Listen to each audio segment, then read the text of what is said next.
دعا ہو تو ایسی ہو جو نکلے زبان سے نکلے، میرے رب شفیع قبولی سے آواز دے۔ آئیے ایک ایسی ہی دعا کا نظارہ کیجیے۔ دعا کرنے والا چھوٹا سا بچہ تھا جو آیا کرتا تھا، مسجد نبوی میں آیا کرتا تھا۔ کس کے ساتھ؟ اپنے چچا کے ساتھ۔ آج بھی محفلیں لگتی ہیں، مسجد میں سجی ہوئی محفل ہے، کسی ڈیرے پہ جمی ہوئی محفل ہے، کسی کے گھر میں بنی ہوئی محفل ہے۔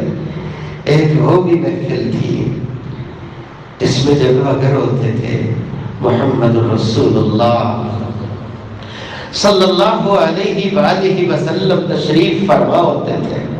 کیسا منظر ہوگا! سننے والے ابو بکر صدیق جیسے، عمر فاروق جیسے، عثمان ذی النورین جیسے، علی حیدر کرار جیسے، طلحہ سعید جیسے، عبد الرحمن بن عوف جیسے، رضوان اللہ علیہ مجمعین۔ جلاس بن سوید یہ چچا تھا، چھوٹے سے بچے عمیر کو لے کر کے آپ صلی اللہ علیہ وآلہ وسلم کے پاس آیا کرتا تھا۔ محفل ہوا کرتی تھی، نمازیں ساتھ تھی، قیام رکوع سجدے تھے، محفل جمع کرتی تھی۔ ایک دن آتا ہے، آج جلاس بن سوید نہیں ہے، یہ بچہ گھر سے نکلا ہے، اس محفل میں پہنچا ہے۔ کس محفل میں؟ آپ صلی اللہ علیہ وآلہ وسلم کی محفل میں۔ آج اللہ کے پیغمبر نے قیامت کا تذکرہ کیا ہے۔ آج میں اور آپ قیامت کا نقشہ کھینچے، ایک وہ نقشہ کھینچے جس کے سینے اطہر پہ اترا، اللہ کا کلام اترا۔ جب یہ سنا، یہ بچہ واپس پہنچا، اپنے چچا کو بولتا ہے، یا عمّا سمعت رسول اللہ یخبرنا عن الساعة حتى كأني رأي العین۔ آج قیامت کا تذکرہ اللہ کے نبی نے کیا، ایسے جیسے قیامت کا منظر آنکھوں کے سامنے ہو۔ یہ تھا تو چچا، لیکن دل کی دنیا اور تھی۔ اپنی زبان سے بولتے ہیں، واللہ لو كان محمد صادقا لنحن شر من الحمیر۔ اگر محمد سچا ہے تو ہم تو گدھوں سے بھی بدتر ہیں۔ یہ عجیب سا جملہ تھا، بچے کی حیرت نہیں رہی۔ یہ وہی چہرہ ہے جو جاتا ہے پیغمبر کائنات کی محفل میں جاتا ہے، قیام انہی کے ساتھ ہے، رکوع انہی کے ساتھ ہے، سجدے انہی کے ساتھ ہے۔ وہاں زبان کیا بولتی ہے، یہاں زبان کیا بولتی ہے؟ تھا تو چھوٹا سا بچہ، لیکن بولتا ہے، واللہ انک کنت من احب الناس۔ اللہ کی قسم، لوگوں نے تم بڑے محبوب تھے، لیکن اس جملے کے بعد لوگوں میں سے اگر مجھے شدت کی نفرت ہے تو تجھی سے نفرت ہے۔ یا ہم انا بین الاثنتین، اب تو میں ایسے دوراہے پہ کھڑا ہوں کہ چپ ہو جاؤں، اللہ سے بھی خیانت ہو، اس کے نبی سے بھی خیانت ہو، یا یہ ہے کہ میں جاؤں اور میں جا کر کے بتلاؤں، رسول اکرم صلی اللہ علیہ وآلہ وسلم کو بتلاؤں۔ یہ چہرہ جو آپ کے سامنے بیٹھتا ہے، چہرے پہ تو یہ باتیں ہیں، لیکن دل کے اندر کیسا کذب چھپا ہوا ہے۔ جلاس کہنے لگا، انت طفل غر لا يصدقك الناس، تم بچے ہو، تمہاری بات کو کون مانے گا؟ فقل ما شئت، اس کو بھی کہنا کہو۔ یہ بچہ رسول اکرم صلی اللہ علیہ وآلہ وسلم کے پاس پہنچتا ہے، آ کر کے کہتے ہیں، جلاس بن سوید خان اللہ ورسولہ، اے اللہ کے نبی صلی اللہ علیہ وسلم، جلاس بن سوید ہے جس نے خیانت کی ہے اللہ کے ساتھ، اس کے نبی کے ساتھ، وہو عمی، حالانکہ میرا چچا ہے، میں اس سے برات کا اعلان کرتا ہوں۔ آپ کے سامنے بھی، اللہ کے سامنے تو کر چکا ہوں۔ صحابہ کرام رضوان اللہ علیہ مجمعین کہنے لگے، ھذا طفل صغیر، یا رسول اللہ، یہ تو چھوٹا سا بچہ ہے، اس کی بات کا اعتبار کیسے ہو؟ جلاس کو ہم جانتے ہیں، وہ شیخ کبیر، وہ تو عاقل ہے، بزرگ ہے، نمازیں ہمارے ساتھ ہیں۔ یہی بچہ تھا، جب دیکھا میری بات تو کوئی سنتا ہی نہیں ہے، اس بچے نے ہاتھ اٹھائے تھے، کس کے سامنے اٹھائے تھے؟ اللہ ذوالجلال کے سامنے۔ اللہم ان کنت صادقا فصدقنی وان کنت کاذبا فکذبنی۔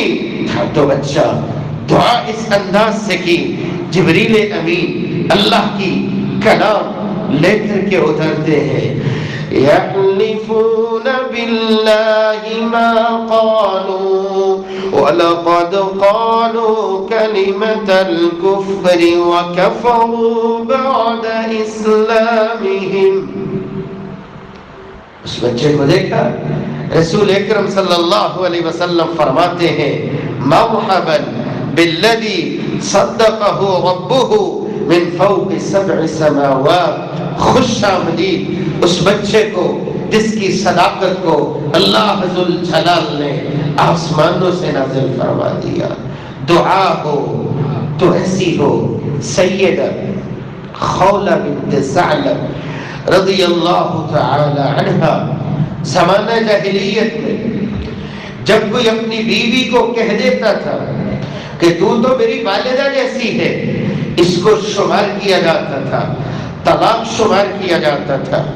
آج ان کے خامد نے یہی جملے اپنی زبان سے بولے تھے، پریشانی کی انتہا رسول اکرم صلی اللہ علیہ وآلہ وسلم کے پاس پہنچی تھی۔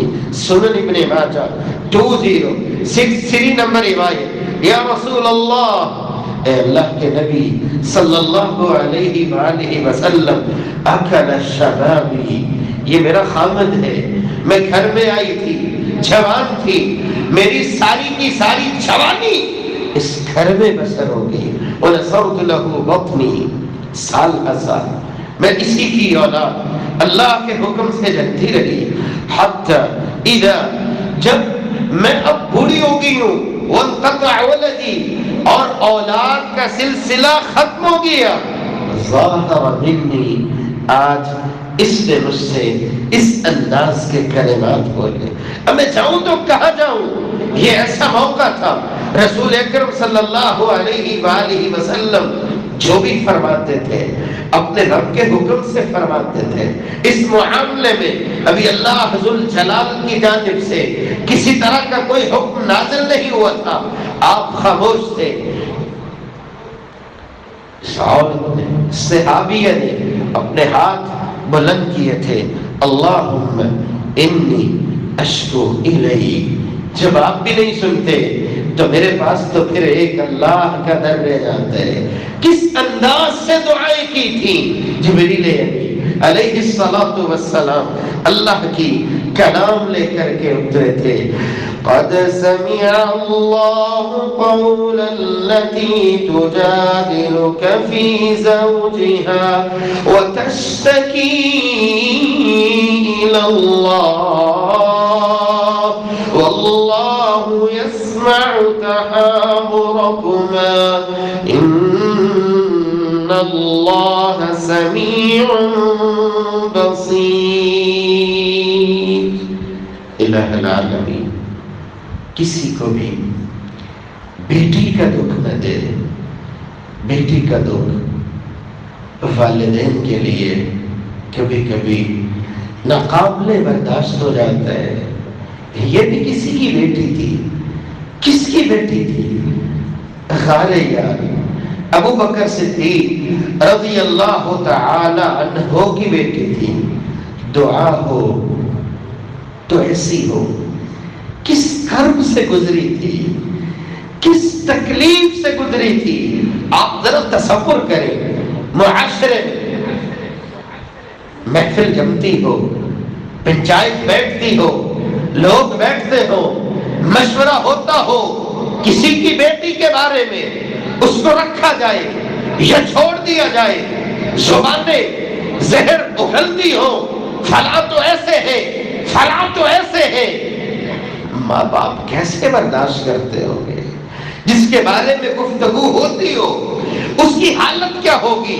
صحیح بخاری 4750 نمبر روایت، میدان جہاد سے پھوچ کا اعلان ہوتا ہے، امی عائشہ کی رضی اللہ تعالی عنہا قضائے حاجت کے لیے باہر کو نکلی تھی، خبر صحابہ کو نہیں ہوئی، قافلہ روانہ ہو چکا تھا، واپس آئی تھی، اسی اثناء میں ہار گم ہوا تھا، ڈھونڈتے ڈھونڈتے ایک جگہ پہ بیٹھی تھی، صفوان بن معطل رضی اللہ تعالی عنہ جو قافلے کے پیچھے پیچھے چلنے کے پابند تھے، نظریں پڑی تھی، سواری پہ سوار کیا تھا، انا للہ و انا الیہ راجعون کے زبان پہ بول تھے، جب قافلے کے پاس پہنچے تھے، ظہر کا وقت تھا، یہ منظر جب دیکھا تھا، عبداللہ بن ابی منافق نے دیکھا تھا، زبان سے زہر اگلا تھا، یہ زہر کس انداز سے ذہنوں میں زبانوں میں عام ہوا تھا، چلتے چلتے بات یہاں پہنچی تھی، رسول اکرم صلی اللہ علیہ وآلہ وسلم کے پاس سیدہ عائشہ کو جب ام مصطح سے خبر ہوئی تھی، اجازت مانگی تھی، گھر جانے کی اجازت ملی تھی، ماں باپ کے گھر جانے کی، وقت گزرتا گیا، تکلیف بڑھتی گئی، غم بڑھتا گیا، امی عائشہ رضی اللہ تعالی عنہ فرماتی ہیں فَازْدَدْتُ مَرَضًا عَلَى مَرَضِي، چارپائی کے ساتھ چارپائی ہوگی، دن بھی روتے گزر جاتا تھا، رات بھی روتے گزر جاتی تھی۔ یہ مشورے تو ہوتے تھے، رسول اکرم صلی اللہ علیہ وآلہ وسلم صحابہ کرام سے جب پوچھتے تھے، کبھی کوئی کہنے والا کہہ دیتا تھا اور بھی عورتیں، کبھی کوئی مشورہ آتا تھا نہیں ایسی کوئی برائی تو نہیں دیکھی، یہ سبھی سلسلے تھے۔ اس پریشانی میں سیدہ عائشہ رضی اللہ عنہا فرماتی ہیں یظننی ان البکا فالق الکبد، ایسا لگتا تھا جیسے کلیجہ منہ کو آ جائے۔ رسول اکرم صلی اللہ علیہ وآلہ وسلم گھر پہنچے تھے، سیدہ عائشہ رضی اللہ تعالی عنہ سے کہنے لگے عائشہ اگر تو غلطی نہیں ہے تو اللہ اطلاع دے دیں گے، اگر کوئی مسئلہ ہے تو توبہ کر لو، اللہ ذوالجلال معاف فرما دیں گے۔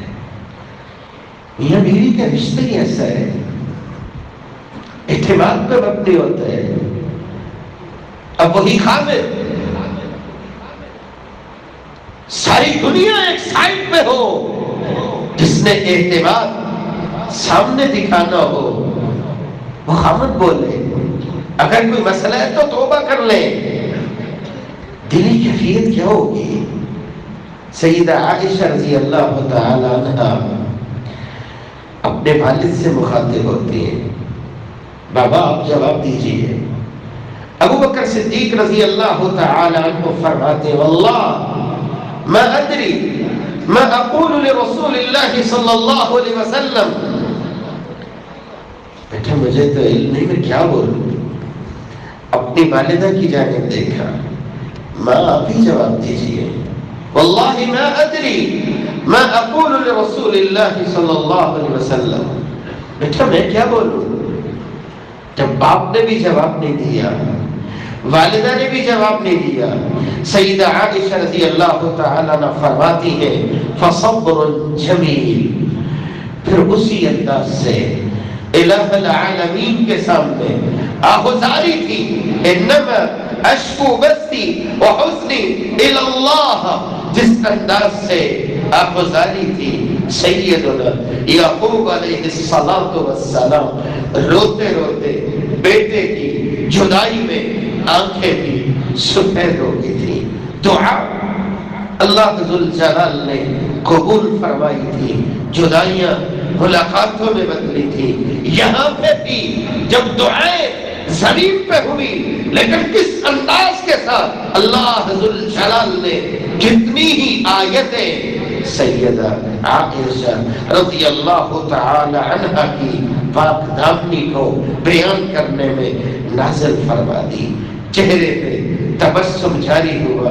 یا عائشہ، اللہ ذوالجلال نے تیری برات بیان کر دی۔ ماں بولتی ہے قومی الی، اٹھو اپنے خامد کا شکریہ ادا کرو۔ کہا واللہ لا اقوم الی ولا احمد الا اللہ عز وجل، میں شکر گزار ہوں گی، اس ذات کا شکر گزار ہوں گی جو نہیں چھوڑتی اپنے بندوں کو کسی بھی حالت میں تنہا نہیں چھوڑتی۔ الہ العالمین مجھے اور آپ کو اپنے رب کے ساتھ ایسا گہرا تعلق نصیب فرمائے۔